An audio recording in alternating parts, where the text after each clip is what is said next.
Can any old backyard hack do the common valve spring upgrade that so many Barras need? And is it even worth attempting the job yourself? I hope so, because I'm in too deep to stop now. I'll show step by step just how I've done it. And as you can see, I'll be doing it with the engine in the car still, and I haven't even removed the timing cover, which may be a mistake. I'll let you know later if I would ever do it again this way. But right now, let's start the video.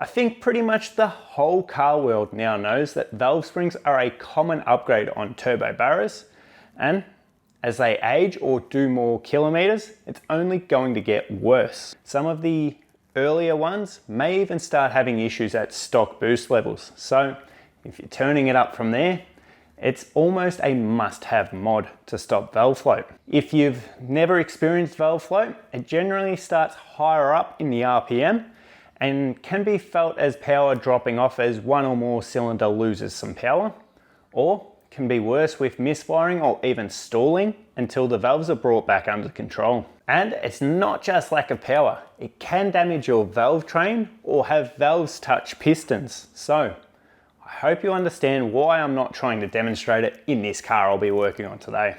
The tools you need to replace them though are mostly pretty basic. I've previously shown what you need to get the coil and valve cover off, so I won't cover that again. On top of the basics needed for that, you'll want a E12 socket and a 22mm, a small magnet. Ideally, you'll want a torque wrench that goes as low as 10 Nm, and I know these will seem a bit dodgy, but you'll see why I have them later. I've got a shifter, a set of vice grips, and a wire coat hanger there. And I've got a valve holder tool to hook up to my compressor on the way, but you may also be able to adapt a compression tester tool to work. My cheapo here has some oddball air fittings, so that's not much help to us. And finally, the spring compressor tool itself. This is to suit all Barras and can even be rented from some places, or you could buy your own and sell it on maybe. As far as parts, the 2 bolts that hold your cam gear to the cams are one-time use only, so I do have replacements of those there. And then there's the springs themselves. Crow cams seem to be a pretty good go-to for these, and they have 2 main kits to suit. There's a heavy-duty set that comes with new retainers, and they're rated to somewhere up to around 40 psi of boost. Then there's the medium duty kit, which is the one I have here. It's slightly cheaper at around $370 at the time of filming. And you reuse your old retainers and locks, then use these springs. They're rated to up to roughly around 24 psi of boost, which is a lot more than our NA bottom end could surely hold, and will hopefully put slightly less strain on other components like the timing chain, because I'm hoping to reuse the one we have. This is still a budget deal, and if we can keep the timing cover on, I may save myself or you at home from potential oil leaks, from extra work or costs, and maybe even from extra tools, because the harmonic balancer would also need to come off if we did it that way.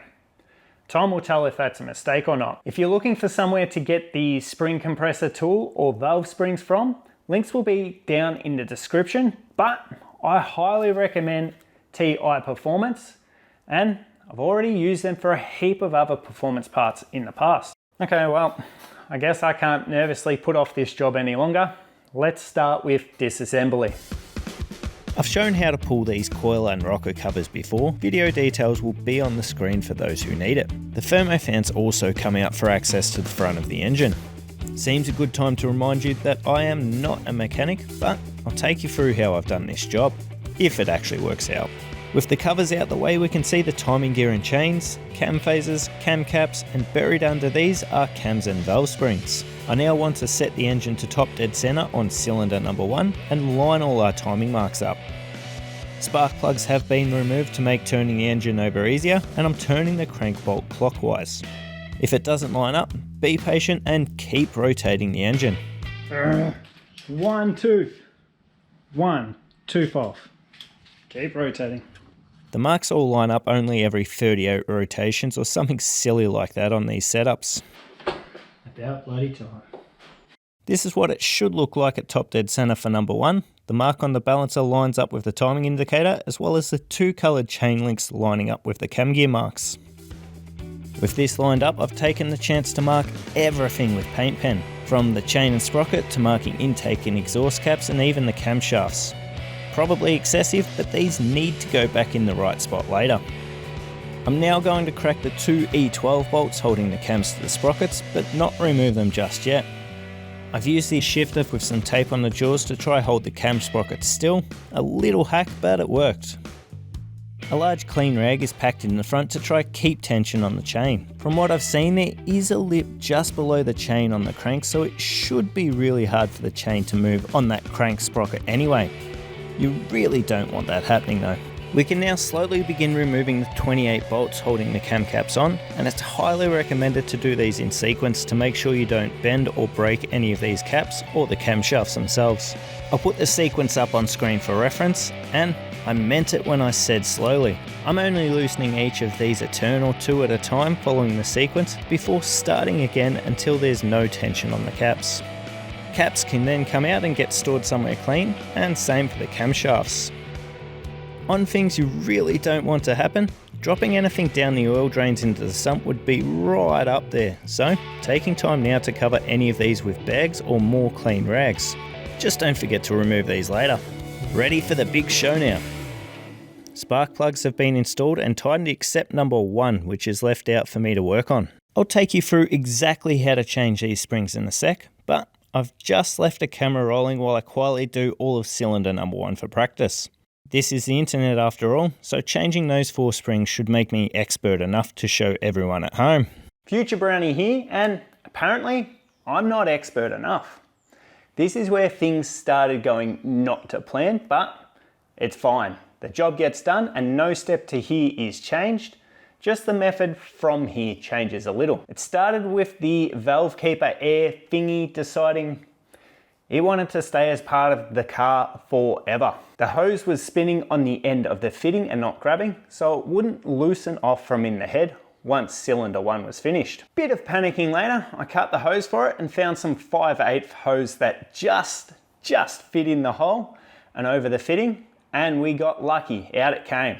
Check the threads are okay with the spark plug and okay, feels good. I think we got away with it. Another compression tester. Don't be so ham-fisted. I've said before, it's probably my biggest fault working on cars, over-tightening stuff. So I rigged together the compression test tool I had with its oddball air fitting inside the other end of the valve holder tool and clamped it all together. I put that new airline setup in number 2 off camera to test, and it worked.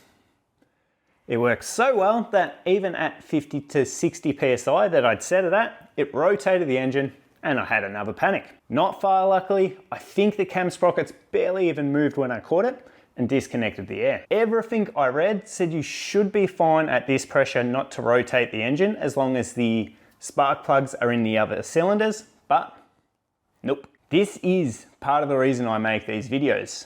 I'm not a person that everything just works for, so we can learn from what doesn't work and hopefully it will save some of you out there the headaches. So I moved to the top dead center method.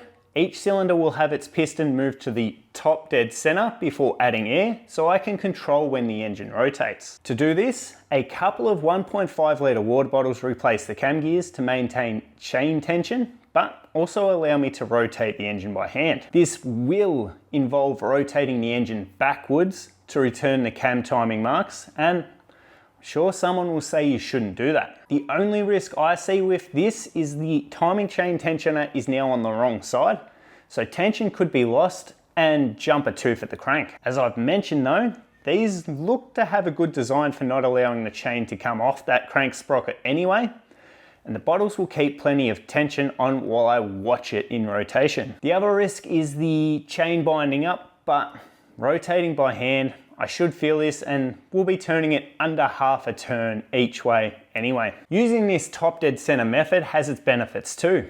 You actually shouldn't be able to drop a valve all the way into the engine now because the piston blocks it from falling very far.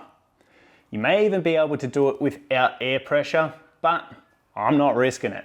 Let's jump back to showing you how I've actually done the springs from here. Using cylinder 1 as a guide, I've marked the height of a piston at top dead center on a nylon rod to work as a guide. Anything that won't drop into the cylinder will work the same. Drop this into number 2 and I can rotate the engine until we think that cylinder is at its top. We don't have far to go to do this by rotating the engine clockwise. Airline is screwed into the spark plug hole to stop anything falling in, and the rockers are moved off the valve tip. I've used a socket on extension to give a little tap on the retainer, hopefully helping free the collets in a sec. Now we can bring in the spring compressor tool, making sure it goes on the right way. Intake valves have slightly more of an angle and are towards the center of the tool. Only bolt this down finger tight. No ugger-duggers here, we don't want to strip the soft threads. And we are ready to go for cylinder 2. First up, make sure your air is connected. Please don't rotate the engine, didn't before. Okay, fantastic. Air's going in, it hasn't rotated the engine, and I'm just double checking that. Yep, the compressor's turned on, so that'll kick on when it needs to. About 60 PSI going in to pressurize that now. You're now somewhat on the clock. Doesn't matter which order you do these in. I'm doing the front intake one because you might actually be able to see what I'm doing. So we've got our little collar tool. Pop that over. Make sure it's centered and make sure the slot is facing somewhere where you'll be able to see, because we need to access in here. That's the fun part. And we can start turning it down. You could do this with electric tools. I'm doing it with hand tools because that's what a lot of you will have, I'd say. And because I don't want to go too gung-ho and stuff this. Okay, now I'm going to stick my finger over that.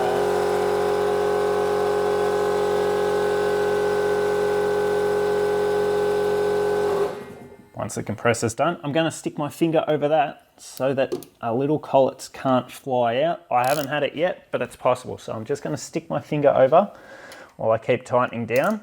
Also allows me to feel where the valve stem top is, so I don't actually top it out on the tool.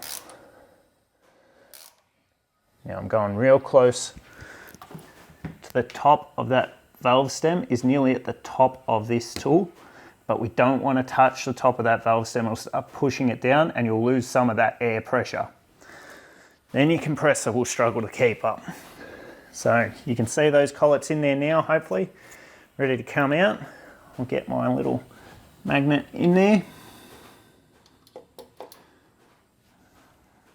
1, 2.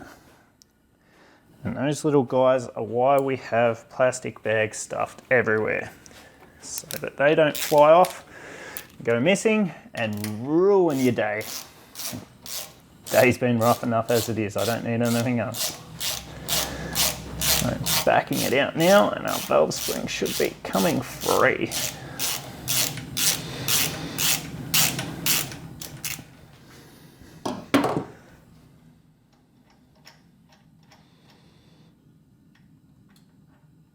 Okay, so our retainer has come off with the tool. Bring that out. And here's our old valve spring. That one can be put aside. Your new valve spring. There is a top and bottom to these. They are tapered slightly. Easiest way, stick a thumb or finger in. You can see the top's tighter, the thumb won't go in nearly as far. So that goes to the top. And you can tell because your retainer will sit nicer on that as well. Popped our retainer out of the tool. You don't need to, but for demonstration purpose, I'll pop that over and it'll sort of already sit over the tip of the valve stem. You need to make sure that valve stem stays in the middle and we don't push down on that valve with that retainer. Pop your tool back over. And again, have the groove where you can access it, where you're going to put your little collets back in. And keeping an eye on that valve stem tip. All right, I've got some tension on it. We can start turning that down, keeping an eye on that valve stem tip. Okay, we're good. Compressor's going to do its thing in a second again. No, we're good. Garbage truck. Okay, again, I'm going to put my finger in there. I'm trying to get that valve stem tip right up to the top of this without touching it. It's going to make your life a lot easier. So go as far as you can without tempting fate too much and touching it.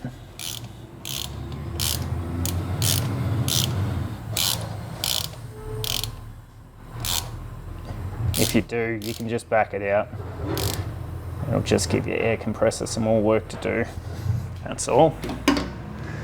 So you can see the free grooves now for where the collet fits into on our valve stem. They match up with your little collets there.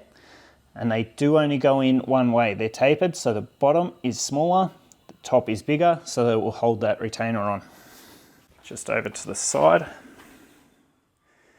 And I'm carefully just putting a small amount of our general purpose grease in here so that it will hold to the valve stem, and keep some on your finger because you want to stick your finger to that to get it in. That's how I've been doing it.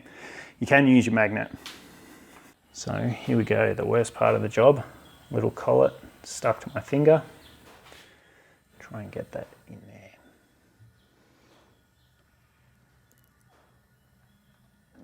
Made it even harder by a camera being in the way. Hopefully you guys don't have to do that.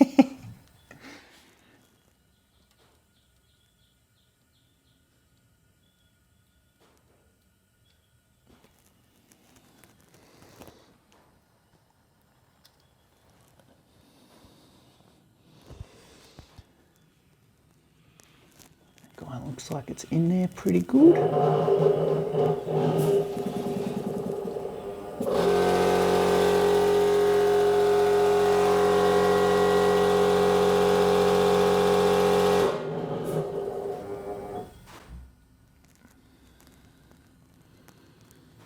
Get the next one ready.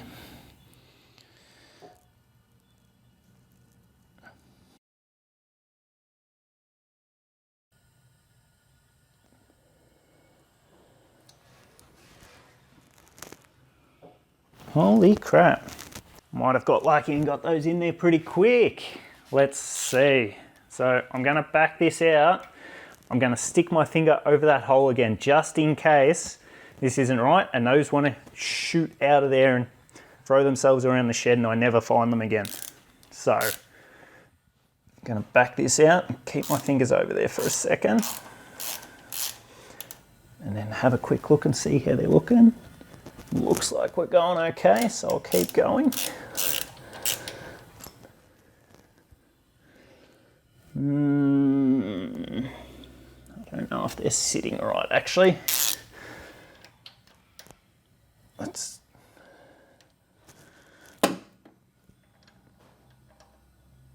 No, I don't think that's gone well.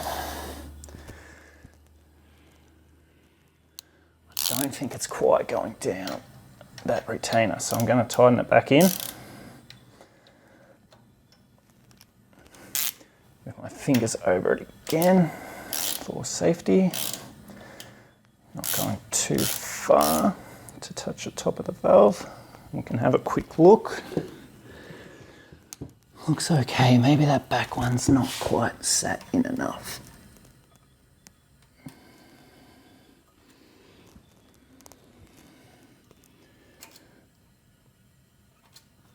Okay, I think that might have done it.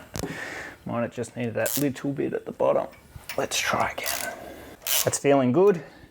Yes, now it looks like we're getting somewhere. Yep, you can see the retainer hopefully moving over those collets now, and it'll get stuck at the top where it can't go any further.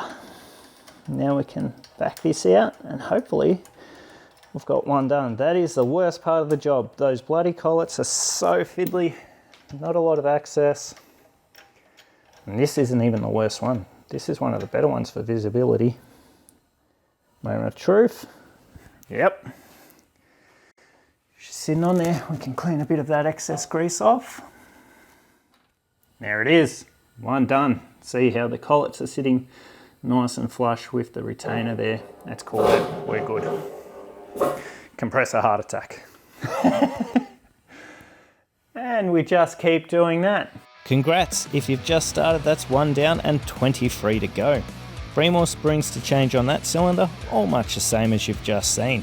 With the engine at top dead center for number 2, it's also top dead center for number 5. So we can do 4 more before having to move the engine. 1 and 6 are also both at the top at the same time, as well as 3 and 4, which I move to next. Once at top dead center, the operation is the same as number 2. To do this, the engine was rotated backwards, taking care that the chain stayed tight and running as straight as it could, with my nylon guide down on top of the piston. For those with an aftermarket balancer, top dead center for 3 and 4 lined up with the 120 degree mark, so we're not really turning this engine far at all. I can now do 3 and 4, then we can move it back to top dead center and do the worst one, number 6, right at the back there. Not looking forward to that one. And with good reason. The rear 2 are buried right down the back, but I've pinched a trick I can try to make this easier. First we rotate the engine back to top dead center on the balancer, turning it back clockwise, which will be top for number 1 and 6 pistons. Then set your tool up, hook the air in, and let the fun begin. Yes, I've gone to electric ratchet. I'm getting tired. Need all the help I can get on this one.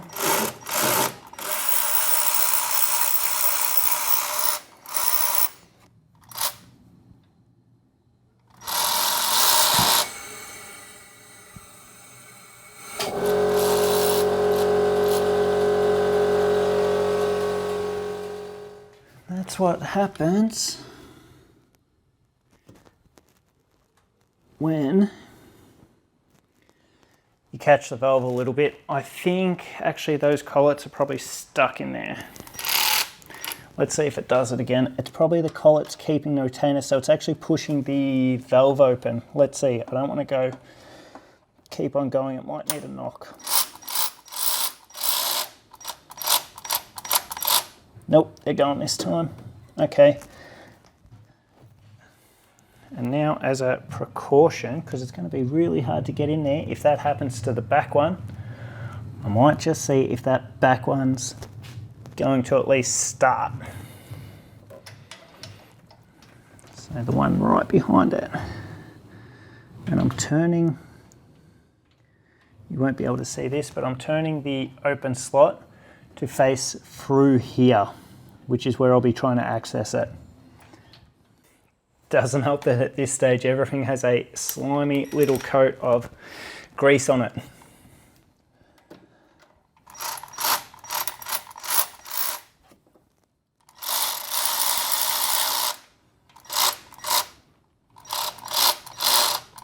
Okay, that's just starting to press on that back one and I think we're good. So let's remove the front.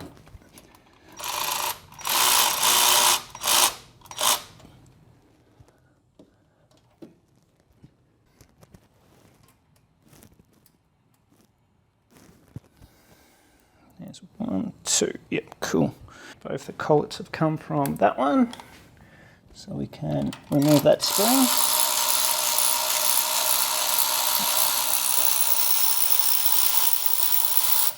Back the bolt out. Probably take it off out the way.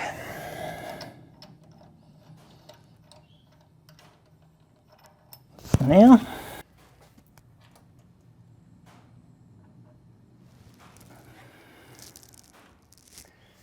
There's One spring down, which is the easy one. Let's see if our little trick that we borrowed, we're sharing, will work. That's better.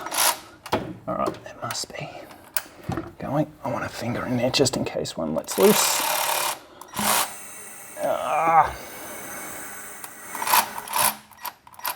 Have I gone too far down? Yeah, I reckon I might have just gone too far down that time.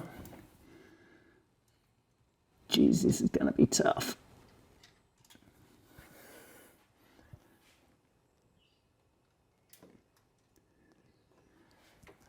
There's one collet.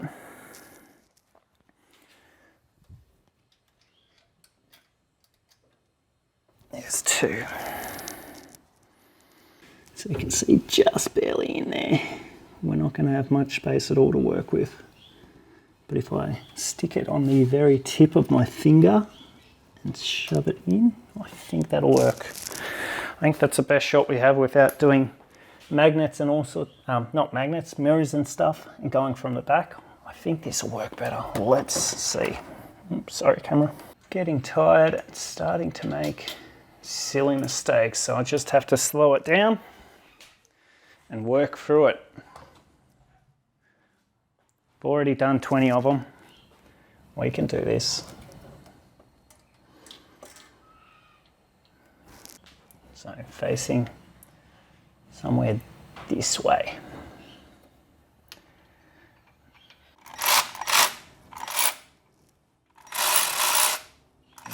Can I get a touch more of it? Let's try it. Makes it easier. I found it makes it easier if I can get it as far down as I can without touching the tip of that valve. And we've seen it's not the biggest issue. If you do, just back it out. As long as you don't go too far. That's the max we can do.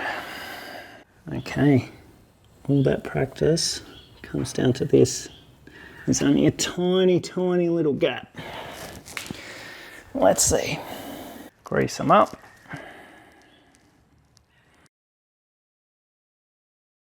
Attempt 967. I reckon that one's on. No pressure. We know what you like under pressure. Oh, I don't know. Screw it, I'm giving it a go. Oh, it's coming.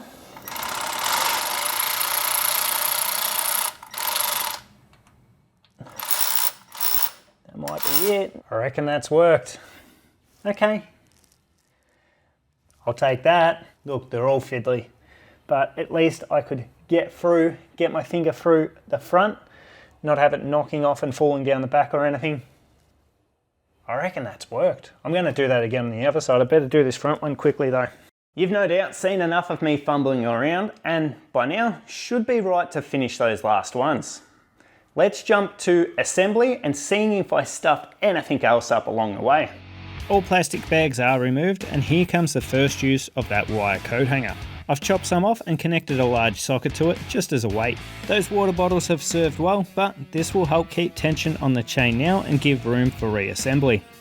And here's the other cut up section of coat hanger with a short 90-degree bend on one end to help retract the chain tensioner. First, get your wire in the hole at the end of the arm here and hold it from moving clockwise, which stops the ratchet inside this. Then push on your guide to move the tensioner all the way home before letting the wire and lever arm move up as we let the tensioner back out very slightly. The wire will then line up with an additional hole and push slightly further in where it will lock this tensioner. Leave it here for now. I've given it a quick wipe over and oiled the cam journal surface just as a precaution. Cams can drop in now, making sure they're on the right side. They likely won't sit in exactly the same rotation as when we marked them earlier because of the rockers. Just get them as close as you can for now before sitting the cam caps on and starting the bolts. Back to the tedious part. Slowly and evenly tighten down the cam cap bolts in the same sequence we used last time, finishing at a max torque of 10 Nm. Now to get the cams to where they should be, These dowels at the front are a good guide and should be facing directly up. Mine were just off and took some work to get to this position. This time I'm ditching the shifter for some vice grips with vacuum hose on the jaws so I'm not gouging into the cams. Cam gears can then go back home and get locked in with the single use bolts, first torquing to 20 Nm and then tightening a further 40 degrees. One last check that the chain is sitting on the tensioner rails and I can pull the pin out of the tensioner, which will spring out. This also uses oil pressure to tension the chain. We obviously won't have that until it's running, so a flathead screwdriver is levered a little under the tensioner to get another click or two tension for first startup. If you're confident, you can now crank it over clockwise by hand a few times to check the chain is riding fine and everything feels as it should. Then clean off the paint marker if you really want to spoil it. If your timing is out at this stage, those aren't going to help you anymore. Final assembly time, and the rest of this is dead easy compared to everything you've done. Just be sure to not over tighten anything. Nothing left to do but crank it over and see if you've made yourself more work with a whole new issue, or if it's beer o'clock. Every time. Probably work better if I connect the battery up. Well, that's confidence inspiring. I'm sure this will go fine. Take two.